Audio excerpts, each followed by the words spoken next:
حضرت شعیب علیہ السلام کی قوم پر بھی عذاب آیا، اس لیے کہ بددیانتی کرتی تھی، ناپ تول میں کمی کرتی تھی۔ میں نے کہا تھا شب قدر کی رات کہ یہ کوئی تماشا ہے کہ شب رات آئی تو ساری رات روتے رہے، یا اللہ معاف کر دے، یا اللہ معاف کر دے، رو رو کے چیخیں مار مار روئے۔ شب قدر آئی تو پھر چیخیں ماری، ساری رات روئے۔ تو جس بندے کا پروگرام ہی نہیں سویرے بدلنے کا، دکان پہ بیٹھ کے پھر وہی ناپ تول میں کمی، پھر وہ اللہ تعالیٰ معاف کرے۔ میں ایک مضمون پڑھ رہا تھا تو وہ فوڈ کے اسپیشل لوگ تمہیں لکھا تھا مہربانی کرو ملاوٹ ہی اچھی چیز کی کر لو، مرچ میں کیری تو نہ ملاؤ اینٹوں کی، وہ تو بیمار کرتی ہے، وہ تو خون کی آنتوں کو روک دیتی ہے۔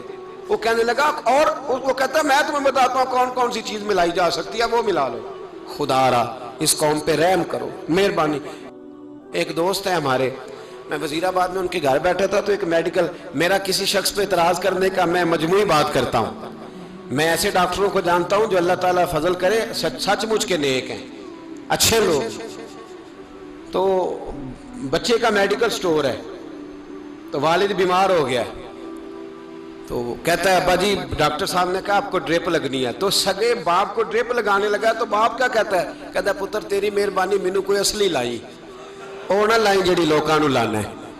اب وہ پیار سے سنا رہا ہے بات۔ میں نے اسے کہا کہ یہ تو ڈوب مرنے کا مقام ہے نا، ڈوب مرنے کا مقام، کہ جس ملک کے اندر دوائی بھی صحیح نہ بکے، اصلی نہ ملے دوائی بھی، اور پھر وہ قوم کہے کہ ہم نے تو پورے روزے رکھے، ہم نے تو بڑا صدقہ اور خیرات کیا، دوائی بھی اصل نہ ملے۔ جناب شعیب علیہ السلام کی قوم ناپ تول میں کمی کرتی تھی، تو اللہ تبارک و تعالیٰ نے ان پر بتا عذاب کس طرح کا بھیجا، شدید گرمی ہوئی۔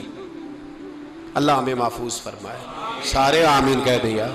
دیکھیں کتنا اچھا موسم کر دیا رب کریم، اللہ ہمیں محفوظ فرمائے، اللہ رحمت فرمائے۔ شدید گرمی کی لہر آئی، باہر اتنی گرمی ہوئی کہ لوگ اپنے گھروں میں گھس گئے۔ جس طرح سورج کی شعاعیں گھروں کے اندر داخل ہو جاتی، اس طرح گرمی کی لہر اندر داخل ہوئی۔